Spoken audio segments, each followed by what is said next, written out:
Langkawi FM 104.8. Kita dah pun sampai ke eksklusif bersama. Seperti yang saya wawarkan tadi, kita ada tetamu hari ini. Dan di depan saya, ini bukan seorang tetapi dua. Itu dia. Assalamualaikum lah sikit. Sila. Assalamualaikum warahmatullahi wabarakatuh. Itu dia si cantik manis dan si segak yang bergaya di tepinya. Ini dia daripada Lembaga Pembangunan Langkawi Lada, Puan Nur Fuzani Hana binti Arif, itu penolong pengurus bahagian Geopark Langkawi. Dan hari ini kita akan berkongsi berkenaan dengan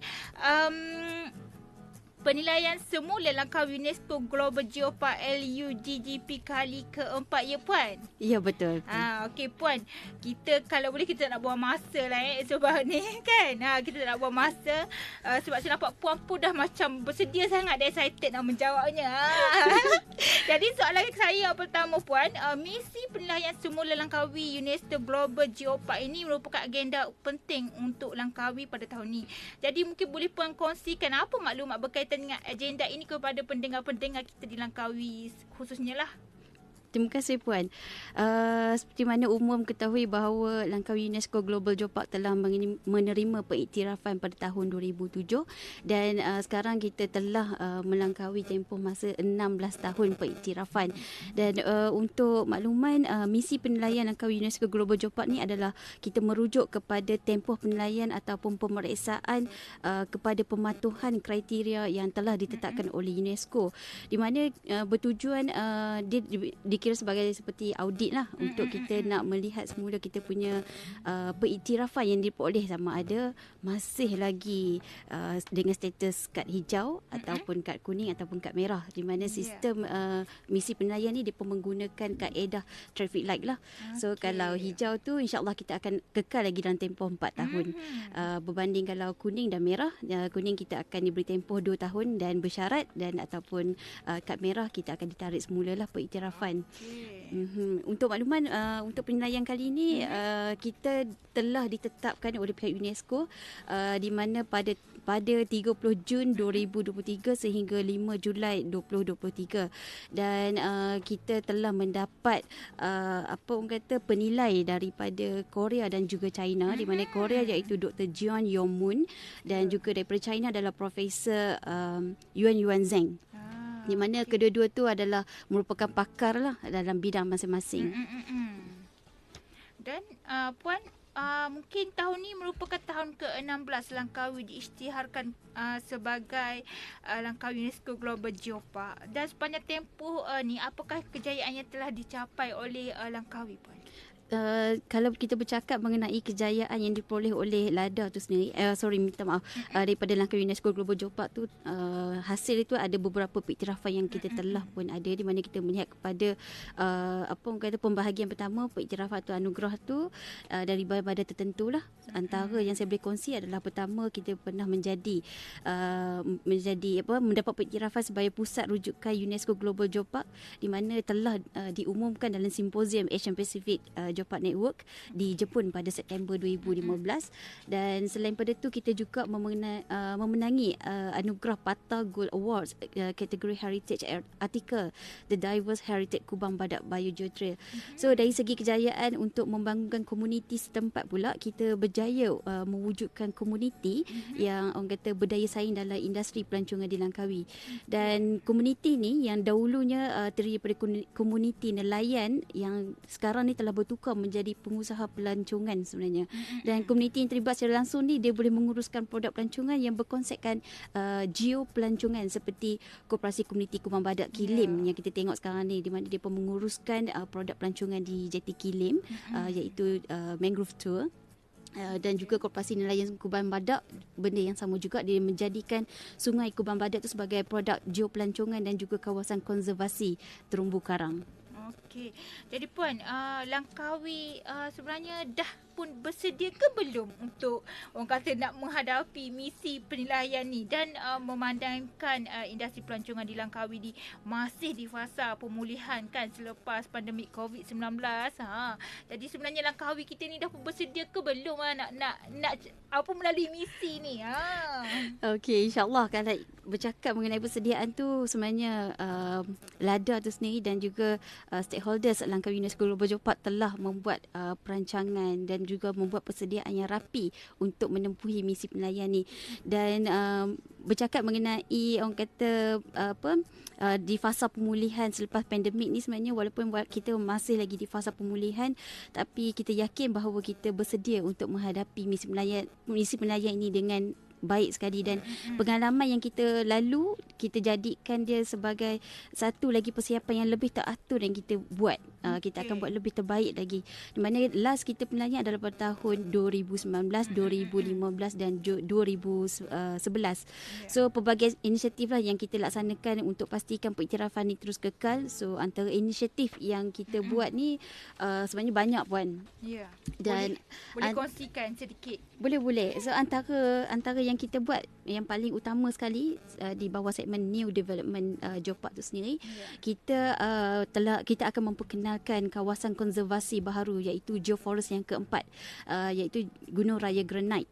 Okey, dan kita juga akan menjadikan Pulau Tuba itu sebagai satu kawasan geotourism yang baharu selain pada Langkawi itu sendiri. Dan di samping tu kita juga memperkenalkan inisiatif baru yang berkolaborasi di antara bersama dengan EE Daman dan juga Isra Lukop, iaitu Drive-Thru Recycle Center DTRC, bertempat di Kelibang, di mana kita boleh tengoklah di situ pelancong dan penduduk setempat secara mudah mereka akan membuang sampah secara mesra alam.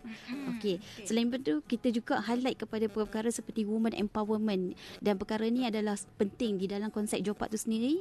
Salah satu yang ditekankan adalah mengenai women empowerment dan keterlibatan golongan wanita ni kita mengiktiraf. Jadi di dalam penilaian ni kita membawa Leko Show dan juga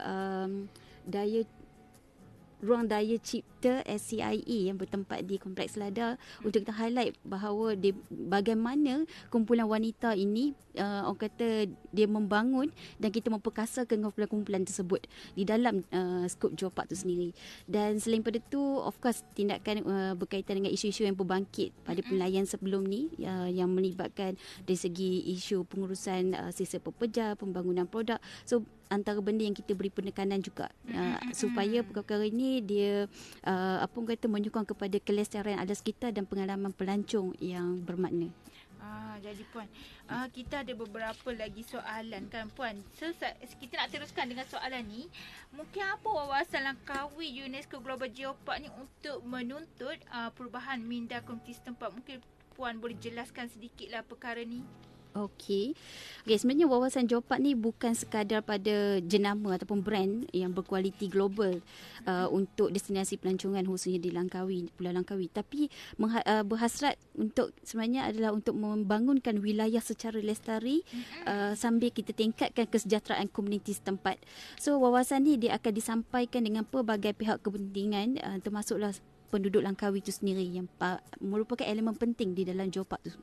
Dan apabila Langkawi menjadi Langkawi UNESCO Global Geopark, kebanyakan penduduk tempatan ni dia kurang memahami apa itu wawasan Geopark dan dia tidak dapat beradaptasi dengan konsep Geoparkian, dan kebanyakan penduduk menganggap Geopark ni hanya satu jenama dan untuk pelancongan semata-mata dan ia tidak relevan. Walhal pada hakikatnya konsep yang diterapkan melalui Geopark ni adalah untuk meningkatkan pengetahuan, kemahiran dan juga kecintaan mengenai istimewanya Pulau Langkawi ni dari segi sudut sumber warisan, sekaligus dia akan menggunakan sumber baharu ni untuk meningkatkan ekonomi keluarga dan komuniti itu sendiri. Sebagai contoh kita tengoklah, kita ada contoh di Kampung Lawir di mana sejumlah penduduk terlihat dengan industri pelancongan, budaya tradisi membuat bendang tu masih lagi diteruskan, dan depa ni menanam padi pulut dan ia tentu boleh dibangunkan sebagai jual produk sebagai cenderahati pelancong. Betul. Dan perkara ini juga sebenarnya dia penting dalam aspek tujuh park sendiri, di mana kita tahu apabila jual park ada dia memberi manfaat. So perkara-perkara ini dengan adanya kajian yang teliti bahawa kawasan itu adalah kawasan yang berpotensi, maka dia menjadi spot untuk menanam padi. So secara tidak langsung memberi orang kata pendapatan juga kelangsungan kepada kumpulan komuniti di kawasan tersebut.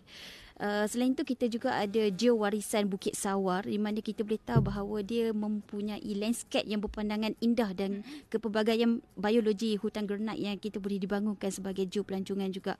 Dan di mana kita juga akan membangunkan georintis ataupun geotrail pematang sawar, dan juga kita akan membawa pelancong untuk menikmati alam indah sambil menikmati cerita geologi serta biologi yang mendasari keindahan berkenaan. So orang kata memanglah wujud perubahan positif selepas 16 tahun diisytiharkan. So ini adalah antara benda-benda yang memberi impak selepas pada 16 tahun pengiktirafan yang kita boleh lihat. Jadi Puan, soalan terakhirlah mungkin kita untuk sesi kali ini, Puan. Jadi apakah harapan ataupun pesanan yang LADA ingin sampaikan terhadap misi penilaian Langkawi UNESCO Global Geopark yang akan berlangsung dari 30 Jun hingga 4 Julai ini? Silakan, Puan. InsyaAllah LADA sebagai agensi yang menerajui pengurusan Langkawi UNESCO Global Geopark, kita mestilah mengharapkan sokongan dari semua pihak, terutama dari agensi kerajaan, agensi swasta, NGO dan komuniti Langkawi itu sendiri, untuk memberi sokongan kepada usaha murni ini dalam mempertahankan pengiktirafan Langkawi sebagai UNESCO Global Geopark. Dan LADA juga berhasrat untuk menjadikan Langkawi ini sebagai contoh yang terbaik dalam pemeliharaan dan pengurusan geopark di rantau Asia Pasifik. Dan insya-Allah dengan mencapai standard yang tinggi, Langkawi diharapkan dapat orang kata menjadi inspirasi lah kepada destinasi lain untuk mendapatkan pengiktirafan seperti 11 buah destinasi pelancongan di Malaysia yang telah diwartakan sebagai geopark kebangsaan oleh Jawatankuasa Geopark Kebangsaan Papua. Ya, Puan. Tapi kan benda ni dia melibatkan juga komuniti untuk nak menjaga alam sekitar kita untuk mengekalkan status global geopark kan. Mungkin Puan ada sedikit ulasan untuk orang Langkawi juga pelancong yang berada di sini untuk sama-sama kita menjaga alam sekitar. Okey, sebenarnya of course kita sangat amat menggalakkan dan kita mengharapkan sokongan penuh daripada semua pelancong, dengan mana bila mana kita memanfaatkan sebaiknya apa yang kita dianugerahkan, keistimewaan yang kita ada, kita mampu menjadi sebuah orang kata sebuah island geopark yang best practice kepada lain-lain negara, di mana sekarang ni kita dah ada mempunyai 193 geopark di 48 buah negara. Jadi kita nak menjadi antara yang terbaik, sebagai contoh yang terbaik, sebagai sebuah destinasi pelancongan yang terbaik juga. Ya, insya-Allah semoga status Langkawi Geopark kita berjaya dikekalkan. Jadi sama-samalah kita menyokong LADA untuk menyokong LADA dalam penilaian semula Langkawi UNESCO Global Geopark. Baik, Puan, terima kasih atas perkongsian hari ini. Semoga kita berjumpa lagi di lain-lain masa. Terima kasih banyak, Puan. Assalamualaikum. Waalaikumsalam warahmatullahi. Radio Malaysia.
Langkawi Geopark, nama yang diberi. Geotaman Langkawi menggami para pelawak. Kilim terpahat umpama lukisan. Banjaran macincang tertua mempersonakan. Hilangkan segala